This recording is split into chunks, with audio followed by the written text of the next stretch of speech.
TV serial Radha Krishna की कहानी में फिलहाल चल रहा है बहुत ही ज़्यादा ट्विस्ट, क्योंकि यहाँ पर सामने ले लिया है एक ऐसा अवतार जिसे देखने के बाद खुद स्वयं श्री कृष्ण को हो रही है उसकी और राधा की चिंता। आज रात के एपिसोड की शुरुआत होगी राधा कृष्ण के एक दूसरे को याद करने से। एक तरफ साम ने अपनी चालाकी से राधा कृष्ण को अलग कर दिया है, तो दूसरी रही सही कसर गुरुकुल के गुरुजी ने पूरी कर दी और अपने आश्रम के आसपास घेरा बना लिया शक्तियों का, ताकि उसमें कोई भी जादू या फिर कोई भी शक्ति किसी की काम ना कर पाए, और इसीलिए श्री कृष्ण उसे तोड़कर राधा रानी से मिलने के लिए नहीं जा सकते। एक दूसरे के वियोग में एक दूसरे को याद करते हुए यहाँ आज रात के एपिसोड में आपको राधा रानी और श्री कृष्ण नजर आएंगे, जहाँ इन दोनों के बीच में आप आकाश में देखेंगे इन दोनों को एक दूसरे के साथ मिलते हुए। तो ये दृश्य होने वाला है इस एपिसोड में बहुत ही ज्यादा खास, बहुत ही ज्यादा भव्य, जिसमें आपको दिखाई देगा आकाश गंगा में श्री कृष्ण और राधा रानी झूले पर बैठे और इसे ही देखकर एक दूसरे को दोनों याद करेंगे। उसी के पश्चात आप देखेंगे कि कुछ वर्षों के बीत जाने के बाद राधा फल वाले वृक्ष के नीचे बैठकर विश्राम कर रही होंगी, और जैसे ही फल पेड़ से राधा के ऊपर गिरने ही वाला होता है तभी दूर से अनिरुद्ध उसे देखता है और आकाश में ही उसे भेद देता है अपने बाण से, और राधा रानी के ऊपर गिरने नहीं देता। ये देखकर राधा बहुत ही ज़्यादा प्रसन्न हो जाएंगी, और दूसरी तरफ गुरुदेव भी आकर के अनिरुद्ध की बहुत सारी प्रशंसा करेंगे और कहेंगे कि तुम अब बाण को साधने में और उसे अपना लक्ष्य भेदने में बहुत ही ज़्यादा अव्वल हो चुके हो। दूसरी तरफ आप देखेंगे कि बलराम के दोनों पुत्र कुश्ती लड़ रहे होंगे और एक प्रहर से भी ज़्यादा हो जाएगा, लेकिन कोई भी नहीं हारता। फिर अंततः ऋषिदेव आएंगे और उन दोनों को रोकते हैं और दोनों की काफ़ी ज़्यादा प्रशंसा भी करते हैं। तीनों पुत्रों की प्रशंसा होते देख राधा गुरुदेव की ओर देखती है और सोचती है कि कभी साम के बारे में कोई कुछ क्यों नहीं कहता, और फिर गुरुदेव से राधा साम के बारे में पूछती है और कहती है यहाँ सब कुछ नज़र आ रहे हैं लेकिन साम कहीं दिख नहीं रहा। तो ऋषिगण उसे बताते हैं कि वैसे तो उसका कुछ अता पता रहता ही नहीं है, न जाने कहाँ लुप्त रहता है। ऋषि अपने तीनों शिष्यों को बताते हैं कि आज का दिन बेहद खास है, एक ऐसा दिन है जो 100 वर्षों के बाद एक बार आता है। इस दिन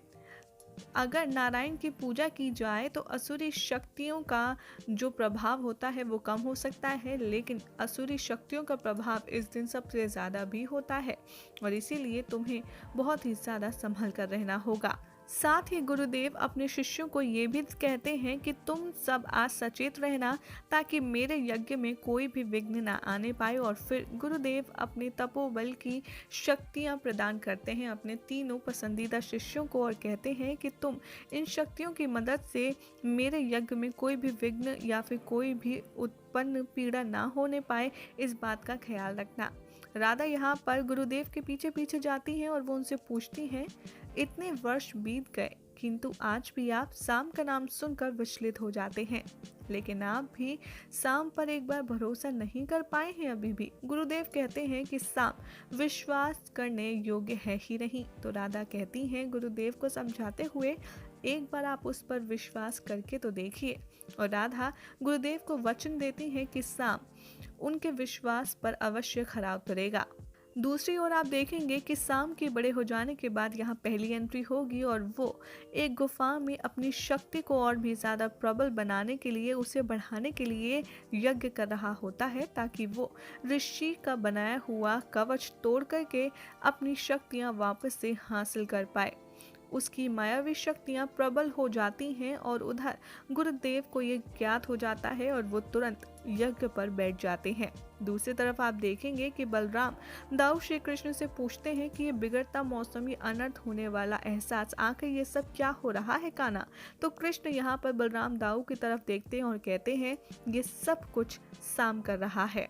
और उसकी शक्तियाँ अब इतनी ज़्यादा प्रबल हो चुकी हैं कि अब राधा को भी उससे हानि पहुंच सकती है और इसीलिए हमें राधा को वहां से जल्द लाना होगा। जैसे ही बलराम दाऊ कृष्ण का ये कथन सुनते हैं वो काफ़ी ज़्यादा विचलित हो जाते हैं और दूसरी तरफ आप देखेंगे कि शाम को ढूंढती हुई राधा एक ऊंची पहाड़ी पर चढ़ जाती हैं और शाम तुम कहाँ हो की रट लगाती हैं। जैसे ही शाम अंधेरी गुफा से बाहर निकल कर आता है उसके हाथ में एक अजीब सा कुछ होता है जिसे देखकर राधा बहुत ज़्यादा घबरा जाती हैं और वो कहती हैं कि आखिर तुम क्या कर रहे हो।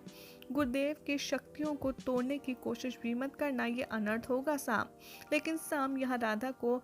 आघात करता है और कहता है कि आप यहाँ से चली जाएं अन्यथा आपके लिए सही नहीं होगा। जैसे ही राधा रानी शाम को रोकने के लिए पहला कदम बढ़ाती हैं वो उनके ऊपर अपनी शक्तियों आजमाता है और उन्हें डरा देता है। जैसे ही शाम दूसरी ओर गुरुदेव की शक्तियों को तोड़ता है और उन्हें पूरी तरह से कोशिश करता है खंडित करने की, आखिरकार वो गुरुदेव के कवच को तोड़ने में काफ़ी अच्छे से सक्सेसफुल हो जाता है। जैसे ही कृष्ण देखेंगे कि शाम अपनी उद्दंडता अभी नहीं छोड़ पाया है और अब वो राधा की जान लेने पर भी बनाया है, वो क्रोध में द्वारका से निकल जाएंगे और राधा को बचाने के लिए उसी मौके पर पहुंच जाएंगे जहां पर शाम और राधा एक साथ होते हैं। अब देखना होगा बेहद दिलचस्प कि जब राधा के पास श्री कृष्ण पहुंचते हैं तब क्या होता है, शाम का कैसे बचाते हैं राधा को शाम के सामने ही श्री कृष्ण।